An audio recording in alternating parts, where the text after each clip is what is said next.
shotan ng Mylong, Dunkin Donuts, at kung ano-ano pang mga mapagsamantalang mga negosyante.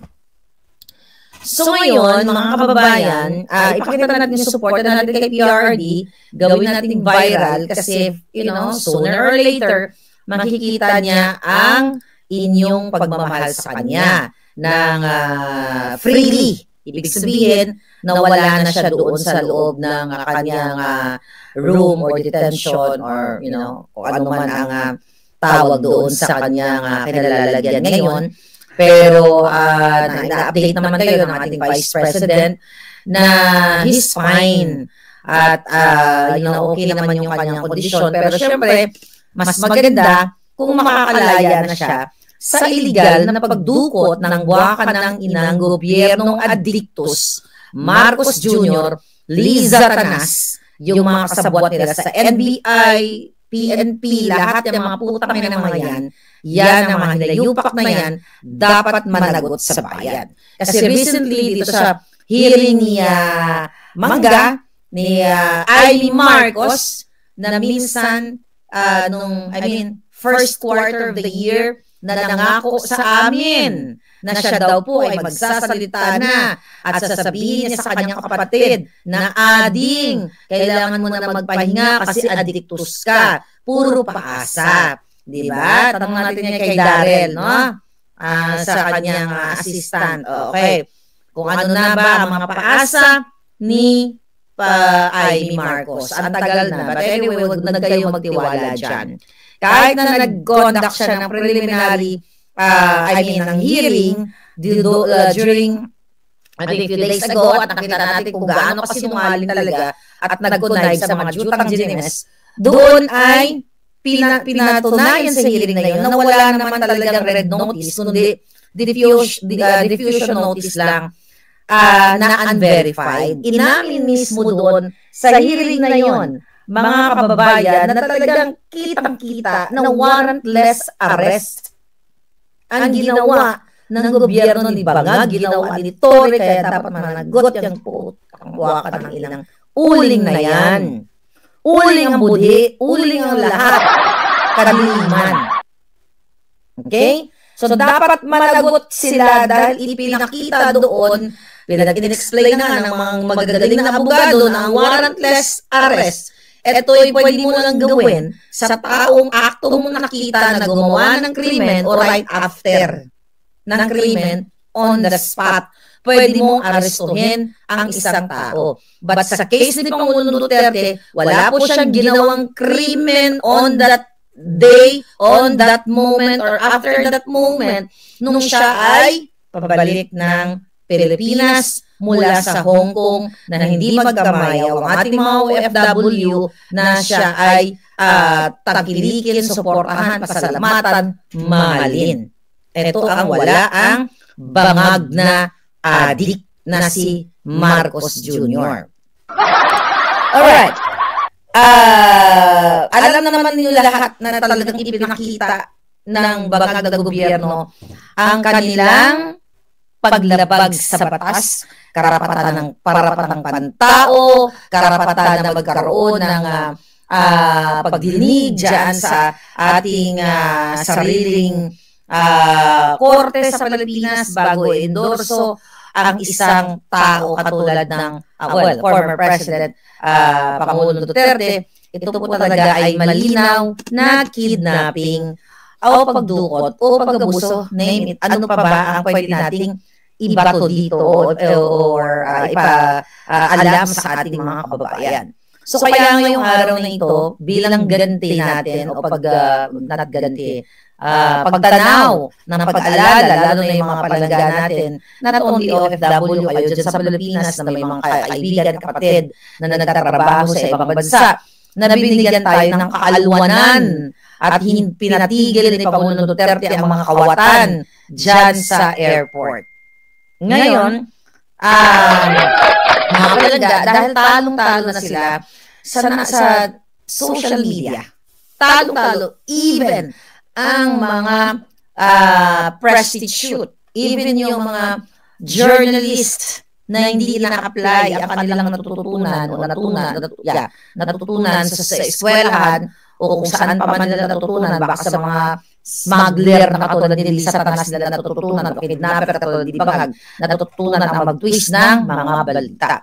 So dahil kitang-kita naman nating lahat na mas tinatangkilik ang ating mga pag-expose dito, ang mga vloggers or mga katulad natin na mga content creator or commentator dito sa larangan ng politika, dito lalo na sa Pilipinas at even actually sa Amerika, di ba? Mas tinatangkilik yung mga vloggers. So kaya naman, talagang ang ginagawa ng mga bangag na to ay sindakin tayo lahat. Okay? Gagamitin daw nila yung Interpol para makipag-ugnayan sa iba't ibang bahagi ng bansa para tayo ay bigyan ng burden. So ang gawin natin, sulatan natin yung Interpol na hindi sila dapat makipag-connive o makipag-conspire o magpagamit. Hindi sila dapat pumayag magpagamit sa putang ng Marcos Jr. na to na, sooner or later talagang, mananagot ka sa taong bayan na adik ka. Hindi ka forever dyan sa upuan mong nilayupa ka. Na wala kang alam kung di suminghot. Buong pamilya mo yata sumisinghot o dyan sa buong gabinete ninyo dahil, napag-usapan naman namin ni Sas at ni Cathy nung kami nag-interview, nag-live kaming tatlo na marami sa gabinete ni Bangag ay bangag. Sumisingot. Kaya ganito na lang po yung galit nila sa akin, sa inyo, sa atin ng mga commenter, na mga nagko-comment na tayo ay tatargetin dahil daw tayo ay nagpapakalat ng fake news. Paano tayo nagpapakalat ng fake news dito? By the way, gusto ko lang sabihin sa inyo, shoutout kay Spokes Harry, nakita na kami kagabi.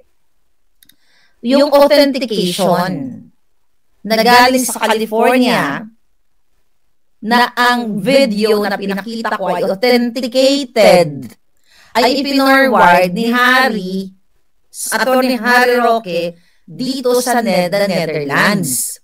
Hindi po yan, hindi mako-consider yung asylum application ni Attorney Harry Roque kung mag-submit kami ng mga sorry. Okay? Kung may mga peking, sorry kasi medyo kung may feeling ko like nasa bahay, anyway, tayo talaga.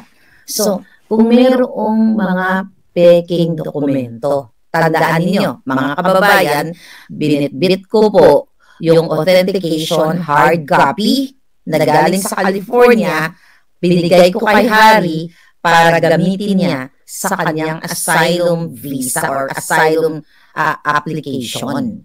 Hindi po hindi ko ipapahamak ang sarili ko na gumawa ako, magbitbit ako ng peking documents galing sa recto, katulad ni Bangag, ng kanyang diploma ay galing sa recto, diba? Puro kasinungalingan para ipahamak ko yung sarili ko. Para ipahamak ko ang US government and, yung both countries. Diba? Yung relasyon ng bansa ko, nasaan ako, kung saan ako nakatira, at dito, hindi ako syunga, hindi ako addictus. Nakatulad ni Lisa Satanas at ni Bangag na magpapagawa ako ng diploma sa recto or any certificate sa recto para ipadala dito. So, yun po. So, isa sa mga ginamit ni Attorney Harry Roque, dating spokesperson Harry Roque, yung authentication. Okay? Yung authentication. Okay. Ngayon, mga kababayan, the reason why tina-target tayo. So, gagamit sila ng mga fabricated crime, magpa-file sila ng mga cases, not only para sa akin, even kay SAS. Ngayon na talagang sobrang tina-target nila kasi masyado kaming mabangis pagdating sa social media engagement. Right? Nasasapawan na namin ang mga, nasasapawan mo talaga yung mga sinungaling.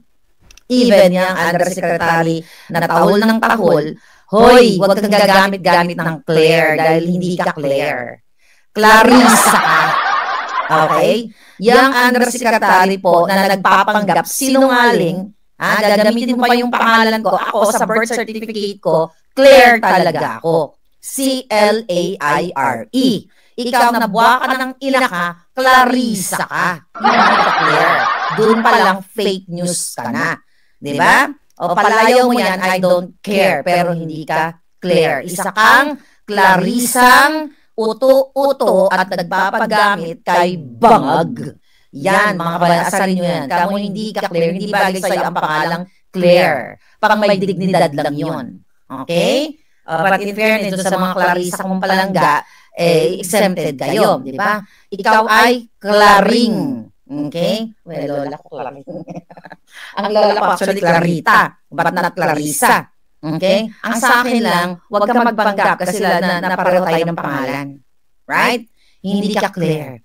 Clarissa ka, Clarida, anong pangalan mo? Clarika, di ba?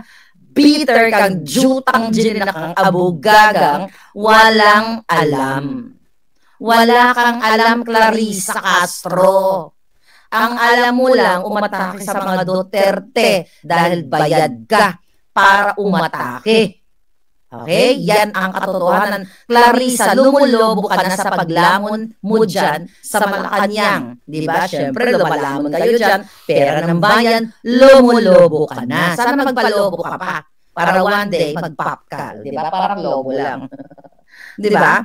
So yan, mga palangga. So, wag nyo na tawagin Claire yan. Dahil ako ang tunay na Claire. Hindi siya Claire. Birth certificate ko, walang daya yan. C-L-A-I-R-E. Ikaw, Claring Praning. Sabi naman. Diba, mga kababayan? Anyway, wag yung Claring Palingkera, sabi ni Agnes. Clearing. O, pwede rin. I love that. O, sabi ni Evie Magna, clearing. Parang may aning-aning. Diba? Parang gano'n. Anyway, sa seryosong usapan, mga kababayan. Huwag tayong mapapatinag. Dahil itong mga naging na to, imagine mo, pinadadalan pa kami ni SAS. I don't know kung sino pa mga vloggers pinadadalan kami ng mga bangag ng tanim inciting to sedition video. Ano po yun? Puntahan nyo na sa Boljakan at saka lalo kay SAS, marami po si SAS doon. Nakamas na mga polis, kunwari, may logo, tapos ang dilim-dilim pa, na sila daw ay ito, tignan lang natin ito. Sila daw ay nag-aalsa or something. Teka, wait a minute. Ang sabi ng mga nagpapanggap na pulis, di ba? Alam ko naman hindi sila pulis dahil hindi ganyan ang pulis. Alright? Okay. Ito, trash. Tinrash ko na yung message sila. Pinakita ko na ito. Ano sabi ng mga jutang genimes? Okay, greetings. Greetings, hindi na ako. Ito yung follower ko. Okay? Kung ito yung follower ko, nagbubyo, di ba tayo, nagtatawagan tayo ng pangalan, Palangga, Marlica, Binibing Marlica, di ba? Ganun mayroon tayong terms of endearment. Kasi na-develop na yung ating relationship through what?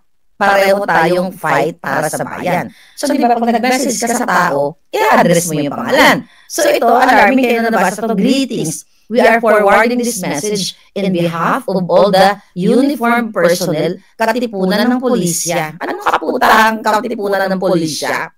Ang sabi niya, who are disappointed and disgusted with the political exploitation of current administration. O, hindi nila matawag na Marcos Bangag administration. Ang sabi pa dito ng tanim inciting, our intention is to show our grievance against the political driven actions of the organization and to urge others who are grieving in silence. Julul. Sabi pa niya, okay, we entrust this video, sabi niya, we entrust this video in your Facebook page as one of the credible source of information and we align with your opinion. Oh, really, Charlie? Diba? Akala niyo mauto mo kami? Akala niyo magugoyo niyo kami? Mabubudol niyo kami ni SAS? Mga gunggong. Sabi niya, ang aming kinukundina ang mga illegal na at konstitusyonal na gawain na nasa kapangyarihan, pagpapalakas ng administrasyon sa grupo nila Castro, isang convicted criminal, pagmaniobra sa BICAM report, illegal na pagpapadala kay PRRD sa isang malaking sampal na hukuman. Pagsunod ng administrasyon sa banyadong pwersa, sabi niya, nais po sana namin ipaalam sa publiko, ipaalam niyo po sa publiko na meron ng lumalaking grupo, o reformado, saan? At saka huwag kayong magmas. Sa panahon ngayon, kung gusto mong magpakita ng tapang, huwag kang magmas. Kung talagang totoong pulis kayong mga hunghang, huwag kang magmas, huwag kang magtago sa kadiliman. Kung may panindigan ka, pulis ka man, sundalo ka man na gusto mong mag-speak up, dahil sukang-suka ka na sa kabangagan, huwag ka magmas. Ibig sabihin, kung nakatago ka sa maskara, isa kang duwag, puti ang itlog, talawan, pisot, supot. Okay, kag huwag kang mag-send ng videong madilim pa sa budhi ng amo mong si Satanas at si Bangag. Okay? Kadilim. Yan po ang gusto nila gawin. Why? Okay? Bakit, mga kababayan? Ika lang. Okay? Bakit nila ginagawa sa amin ang tanim sedition? Kaya mag-ingat din kayo. Huwag kayo basta mag-post. Just look at our page. At kailangan magkaroon kayo ng pagsusuri dahil yan ang target lahat sa atin. Kung sakaling pinost ko yun, kunyari, ginilig-gilid, uy palangga, meron tayong expose, yung mga kapulis ng mga support, na raw. Gagamitin nila yon kasi ang sabi ni Julul na si Santiago ng Jutang Gini ng anyway, nagbibuild sila ng case. Nagbibuild sila ng case laban sa akin, laban sa mga vloggers. So magtatanim sila ngayon na kunyari ay mga expose. Sorry na lang kayo. Sa dami ng aking mga puting ahas, na-screen ko na sila kung sino sa kanila ang nagtatanim or kung sino sa kanila yung totoo. Alright? Even though I don't know them, hindi ko alam pangalan nila, address nila, telephone number nila, o kung ano pa man, wala ko idea kung sino silang mga puting ahas. Alam kong credible yung kanilang mga binibigay na informasyon. Katulad na lamang yung Oplan Eliminate, the Dutertes, the vloggers, and us, yung mga kritiko. So yun, hindi po malpak. I may say na 100%, okay? Yung puting ahas na ito, 2, 3, 4, 5 ata sila, di ba? Na iba-ibang mga, iba-ibang mga logo nila na bongga-bongga. Pagdating sa mga in-expose nila sa government anomalies ni Bangag, yung mga kadyutan ni Satanas ay accurate. So ngayon, nagbibigay ng katanim, hindi yun, siguro, not puting ahas yung sa kanila, tanim, itim ahas. Pag-viral natin yan. Tanim, itim, ahas, mga kababayan. Alright? So, yun yung ginagawa nila ngayon, mga palangga. So, ano gagawin natin ngayon? So, dapat ay maging mapagmatsyag, basta-basta mag-post, lalo na yung mga code card. Yung mga code card, nandun yung picture ni PRRD, kunyari, picture ko, picture ni Trump, picture ng mga official, na kunyari may sinasabi silang ganito, ganyan, na whatever. So, mapanuli kayo.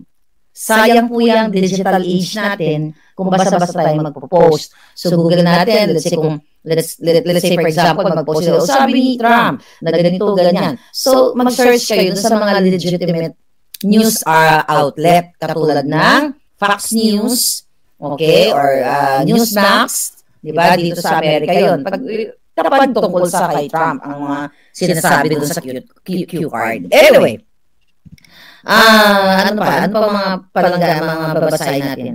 Yes, thank you so much. Okay. R-Spear, thank you. Ay, ganyan pala dapat. Alright. So ngayon, please kayong lahat mga palangga, magbigay kayo ng mga entry ninyo ng happy birthday, happy 80th birthday, PRRD. Video, short video, kailangan pa-viral natin. Tapos ilagay nyo kung saan kayong lugar. Kunyari, ganito. Hello, ako po si Maharlika mula dito sa The Netherlands. Bumabati ako kay Pangulong Duterte. Happy birthday, Pangulong Duterte. I wish you good health at sana makaalis ka na po dyan sa pagka-kidnap mo from the Marcos government o Lisa Tanas, yung mga ganun, whatever. It should be personalized. Diba? Dapat personalized message. So, short lang, 30 seconds, mahaba na yun eh. Tapos, itag ko nyo ako at i-repost natin o i-compile natin lahat. So, ngayon ay alas 8 na ng umaga dito at may event doon sa ICC. It's like picnic lang naman. At iba't ibang bahagi ng mundo. Andyan sa Pilipinas, nakikita nyo ang inyong talagang pag-gather sa kagabi. I think yung mga liga ng mga kagawad ba? Dyan sa, was it in Mindanao, I forgot, maybe natin ako kahapon. Then sa Caloocan, so lahat buong Maynila o buong mundo na nag-gather. So ituloy-tuloy nyo lang po yan, mga kababayan. Now, alright, so, by the way, meron pala tayong not really expose. So galing ito sa Puting Ahas. Okay, galing sa Puting Ahas sa loob ng mga lugar ng mga ahas. Here we go. Ito yung mensahe sa atin. Okay. Okay, tignan natin ang mensahe ng ating puting ahas. Alright. Saan na yun? Teka, wait a minute. Okay, here we go. Okay. Sabi niya, mainit ang tensyon dito sa Malacanang sa nangyayari ngayon sa birthday ni PRRD. Masyado silang, takot sila. Okay? Takot sila. Ngayon, mga kababayan, sabi dito, okay, close lahat. Ano ibig sabihin? Umaga pa lang, di ba? Close na lahat ang gate. Kagabi pa lang sabi dito, close na lahat ang gate sa Malacanang. Tapos,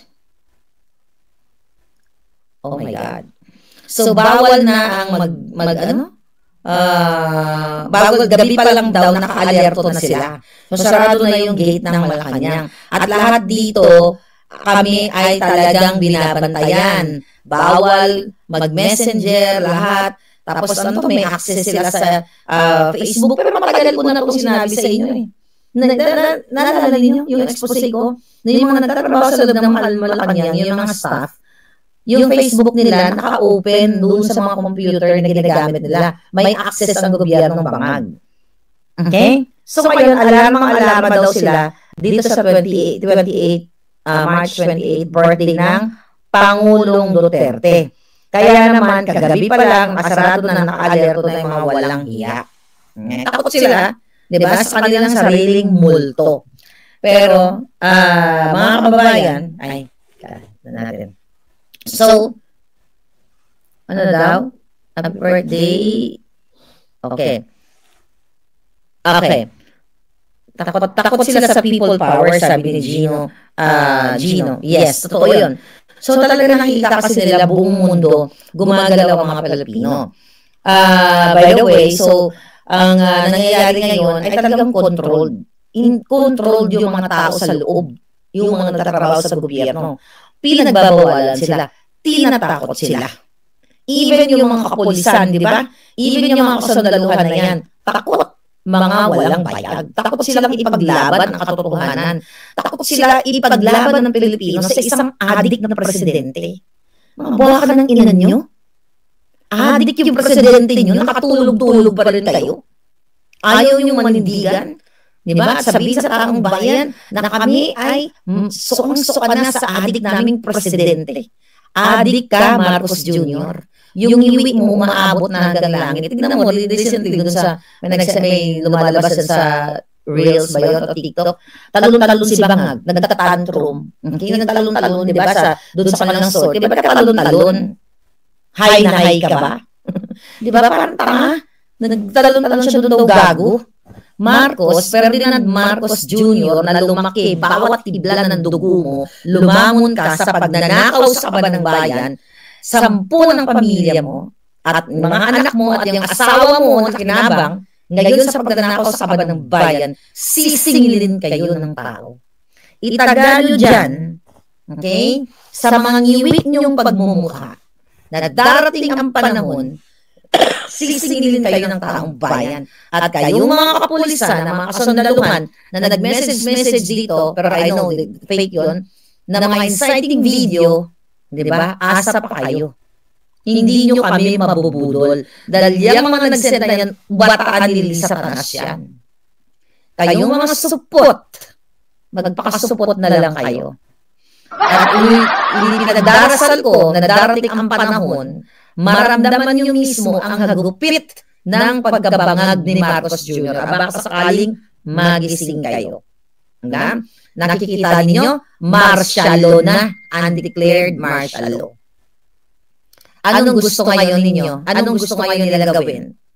I-alert ang Interpol, huliin ang mga vloggers. Ang topic nila sa kanilang mga briefing, si Pangulong Duterte. Imagine mo mga kababayan, millions of money ang ginagastos dyan. Mga pinapalamon pa dyan sa mga press corps na yan. Kasi pinapalamon ni Satanas yan. Libre yan dyan sila ng pagkain. Di ba? Libre. Tapos yung iba dyan, hindi ko naman nila lahat, ay nakakatanggap ng payola.